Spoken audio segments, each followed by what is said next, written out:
ಕರ್ನಾಟಕ ರಾಜ್ಯದ ಹವಾಮಾನ ಮುನ್ಸೂಚನೆ. ನಾನು CS ಪಾಟೀಲ್, ವಿಜ್ಞಾನಿ ಹಾಗೂ ನಿರ್ದೇಶಕರು, ಭಾರತೀಯ ಹವಾಮಾನ ಇಲಾಖೆ, ಬೆಂಗಳೂರು.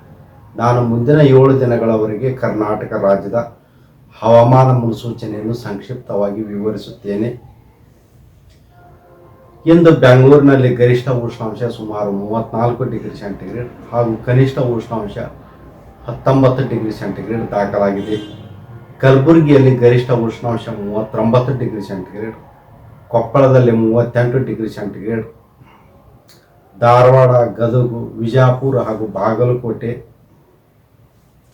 ಗರಿಷ್ಠ ಉಷ್ಣಾಂಶ 37 ಡಿಗ್ರಿ ಸೆಂಟಿಗ್ರೇಡ್ ದಾಖಲಾಗಿದೆ. ಹಾವೇರಿಯಲ್ಲಿ ಕೂಡ ಗರಿಷ್ಠ ಉಷ್ಣಾಂಶ 37 ಡಿಗ್ರಿ ಸೆಂಟಿಗ್ರೇಡ್ ಹಾಗೂ ಮಂಗಳೂರಿನಲ್ಲಿ ಗರಿಷ್ಠ ಉಷ್ಣಾಂಶ 33 ಡಿಗ್ರಿ ಸೆಂಟಿಗ್ರೇಡ್ ದಾಖಲಾಗಿದೆ. ಈಗಿರುವ ಹವಾಮಾನದ ಸಿನಾಪ್ಟಿಕ್ ಸ್ಥಿತಿ ಏನೆಂದರೆ, ಆಗ್ನೇಯ ಭಾಗದ ಬಂಗಾಳ ಉಪಸಾಗರದಲ್ಲಿ ಸರ್ಕ್ಯುಲೇಷನ್ 5.8 ಕಿಲೋಮೀಟರ್ ಎತ್ತರದವರೆಗೆ ಇದೆ. ಇದರ ಪ್ರಭಾವದಿಂದ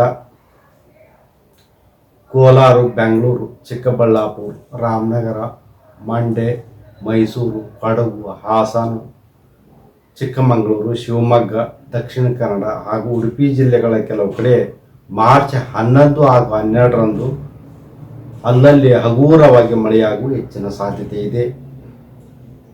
ಉತ್ತರ ಒಳನಾಡಿನಲ್ಲಿ ಮಾರ್ಚ್ 9ರಿಂದ ಮಾರ್ಚ್ 15ರವರೆಗೆ ಒಣ ಹವೆ ಮುಂದುವರಿಯುವ ಹೆಚ್ಚಿನ ಸಾಧ್ಯತೆ ಇದ್ದು, ಗರಿಷ್ಠ ಉಷ್ಣಾಂಶ ಕಲಬುರಗಿ ಸೇರಿದಂತೆ ಉತ್ತರ ಒಳನಾಡಿನಲ್ಲಿ 37ರಿಂದ 39 ಡಿಗ್ರಿ ಸೆಂಟಿಗ್ರೇಡ್ ಇರುವ ಹೆಚ್ಚಿನ ಸಾಧ್ಯತೆ ಇದೆ.